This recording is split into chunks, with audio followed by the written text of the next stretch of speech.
Welcome to Bridging the Gap. I'm Johnny Angel, and this is my partner Byron Nash, and we're going to talk some music with you today, huh? Yeah, it's time to nerd out. I'm ready. How you doing, man? I'm great. I feel awesome right now. I'm like in a great music space. You're in the groove. I'm in a good groove. Yeah, I feel good. How about yourself? I'm doing super. I'm singing again, and been doing some rehearsing and some singing with some of the old timers again. Yeah. Just to What's get that feel like? I felt great. I know you had a little break from it. Yes, You know? I feel absolutely fantastic. Good. It's good for the soul, right? Amen. Awesome. And what, you've been listening to anything new? What are you doing? I've been on a music study thing of listening to artists that I wouldn't normally listen to. Just kind of, I don't normally just stay on like Spotify and stuff like that, but I've been typing in like their radio station and just seeing what comes up and seeing if it's going to influence me in a different way. But it's been all over the place, but a lot of it's been very guitar focused because I'm in the guitar zone. So I'm with you. Yeah, how about you? In fact, I had some people in the museum not too long ago who were at the guitar exhibit. Oh, yeah. And they ran into this gentleman by the name of Byron Nash. You're funny.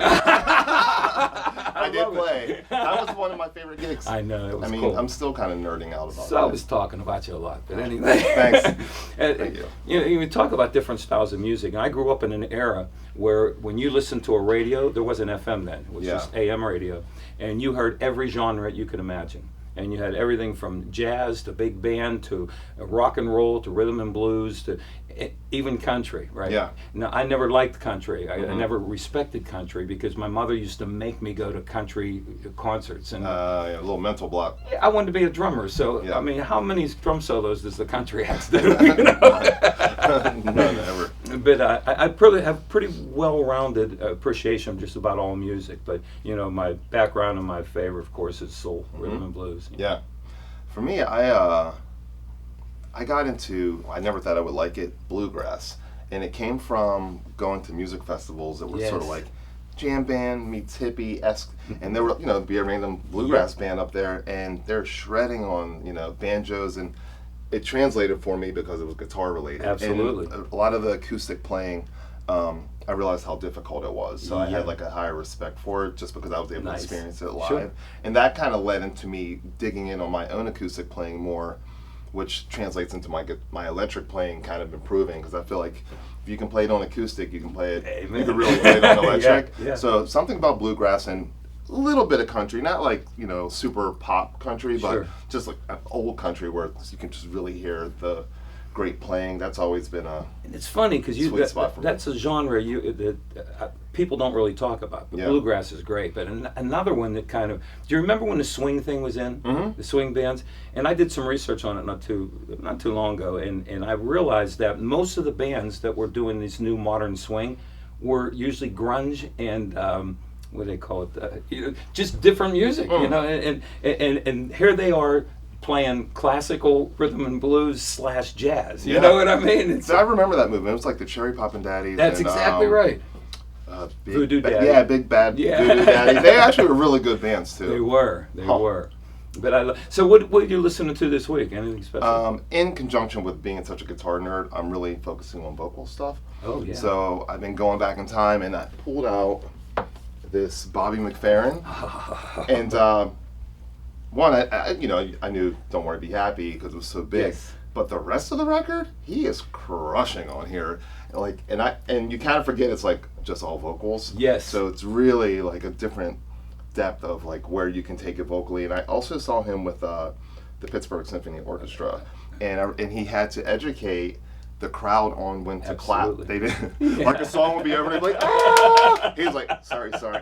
Yeah. Can you please wait till the end? And they're like, oh shoot. But this always stood out for me as like just a really cool thing. Is the Wizard of Oz on it? Not on this one. Okay. No, this is like his big one. This is the one. I mean, that song's always going to be the one that people recognize him with. So, what do you listen to, man? He actually did the full movie of the Wizard of Oz and all the voices. Oh. I saw him in concert. He killed it. Oh, yeah. I mean, it. he's no joke. And my favorite today is Dinah Washington. Love.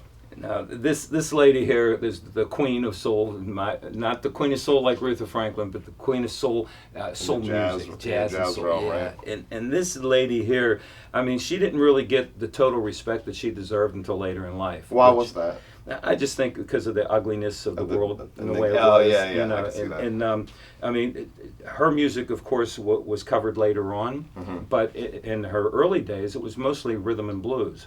You know, and she had groups like the Dells that sang with her, and it just you couldn't imagine that from her, right? Yeah. But this particular album, it's kind of cool. It's called Drinking Again. And it is like a big band, but it has the soul and the blues, you know, and she crushes it. She's definitely one of the top ones. She has the velvet voice. Absolutely. Speaking of good voices, we have an awesome guest today. Miss Sierra Sellers is here. She's making a ton of noise in the city and outside of the city, and we're collaborators and friends, and I'm excited for you to meet her and hear her sing. I can't wait, and I hope we can jam. I think it'll happen. Oh, good. All right, guys, stay tuned.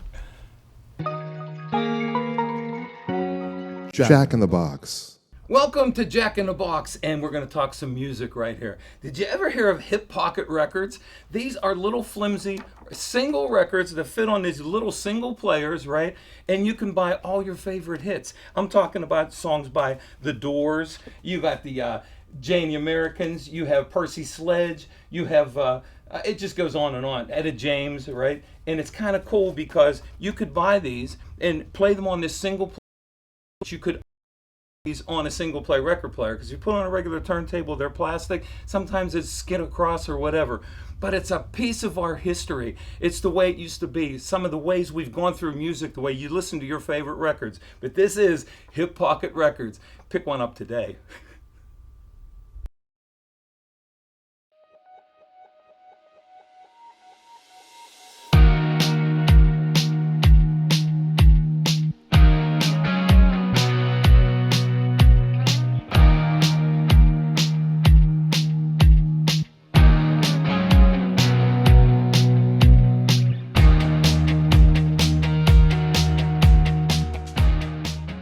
Welcome back. I'm excited right now because my buddy here, Byron's going to introduce me to this beautiful young lady. Hey everybody, welcome the talented Sierra Sellers to the set. Hello, how's it going? Hello, everything's great. So I met Sierra about a year ago or so. We did a little bit of a collaboration and somehow just started getting gigs together and then became friends through music, and now she's We on were the just show. both down to Work. We were ready honestly, to work. We were both in the zone. I was like, Super we're very grind. similar. Let's just grind it out. So it kind of all aligned. And a gig and it pays. yeah, well, yeah. And I just saw you on Facebook.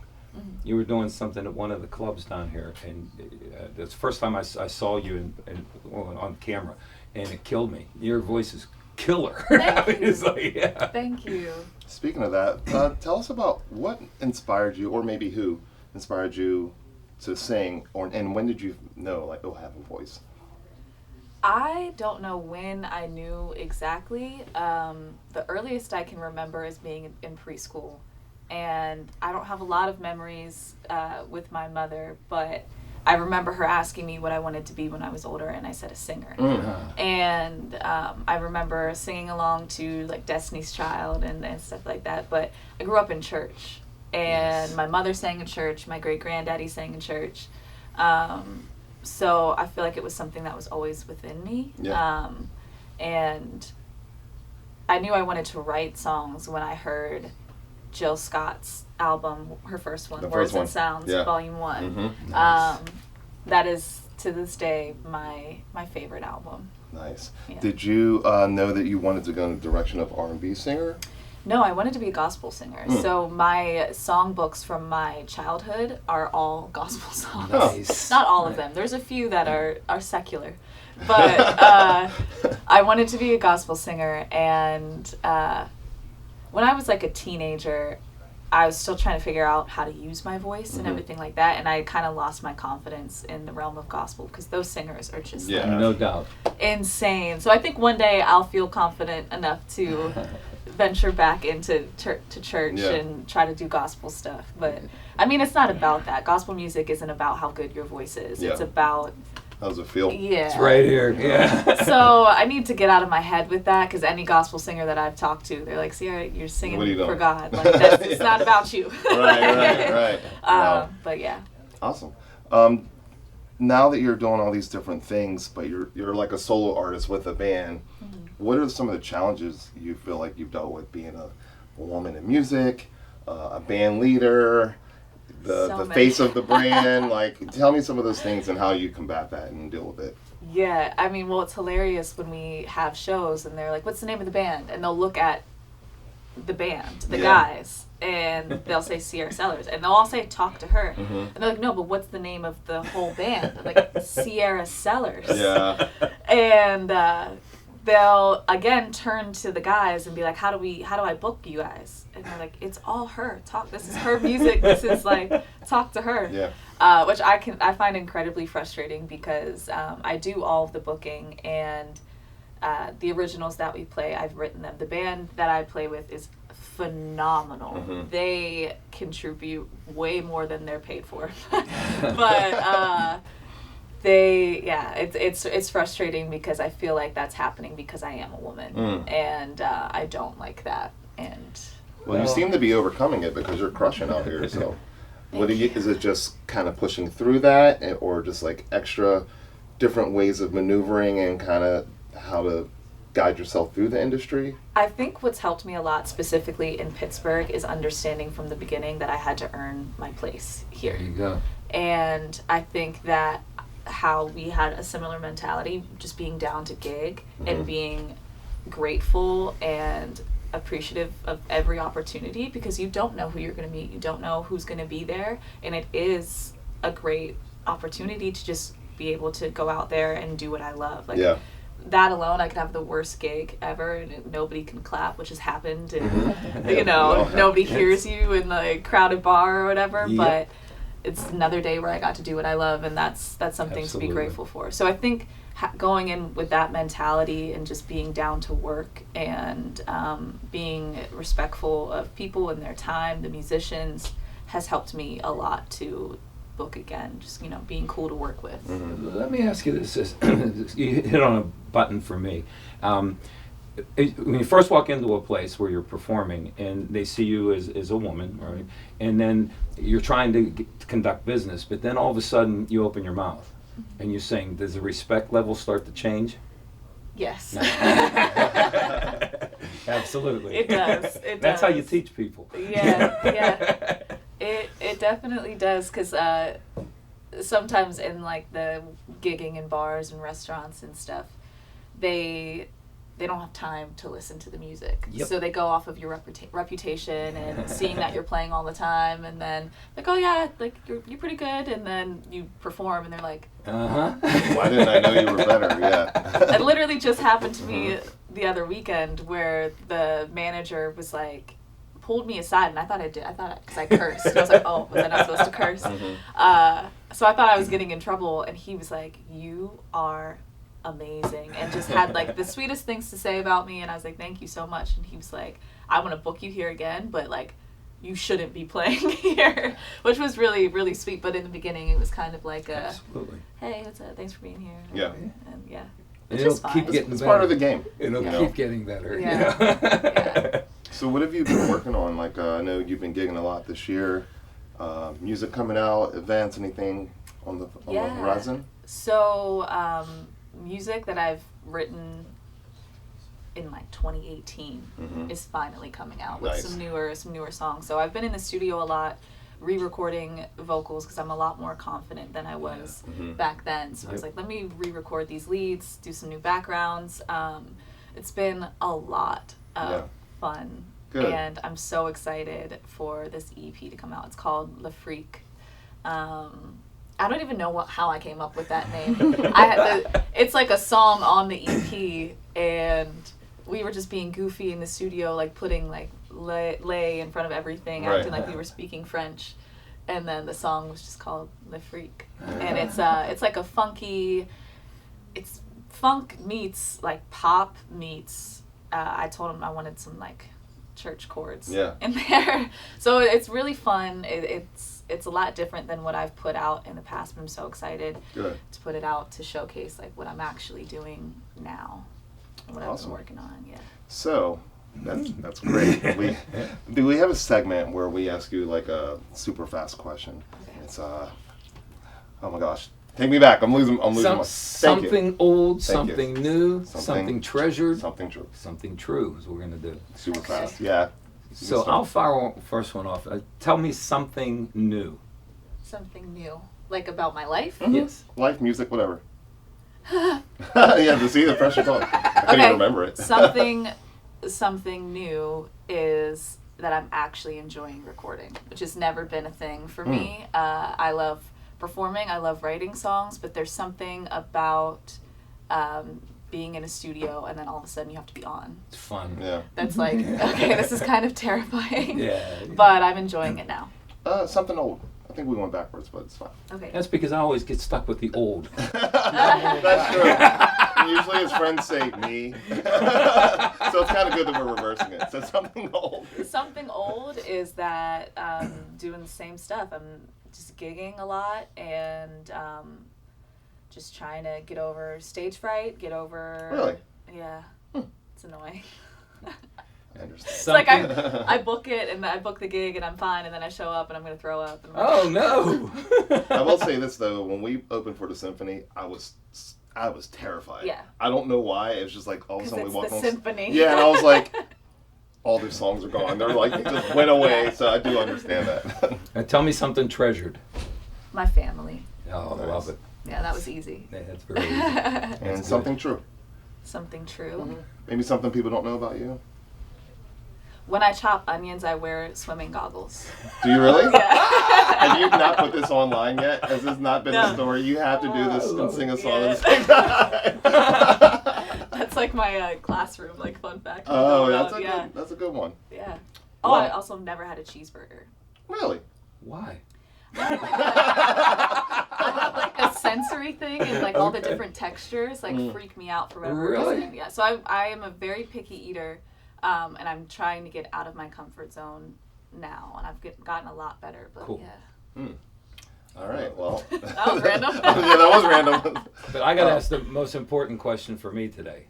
Are we gonna jam? Yes. Oh yeah. I love it. All right, we'll be right back, guys, with some music.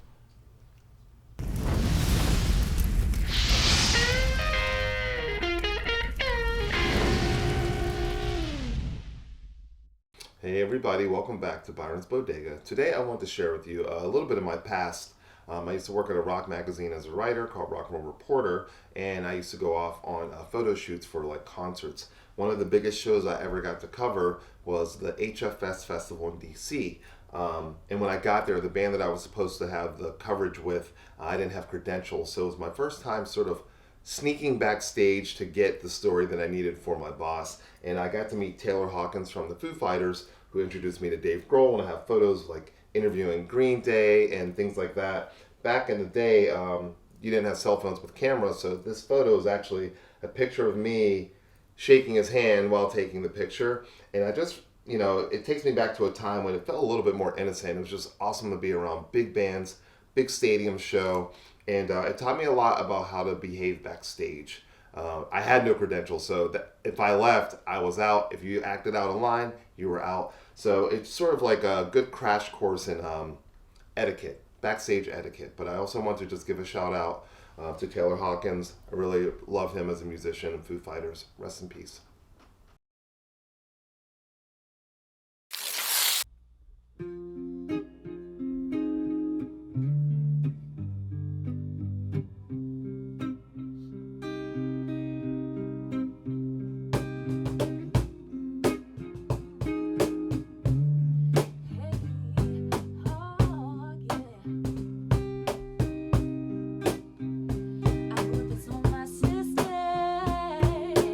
Y'all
Stay tuned.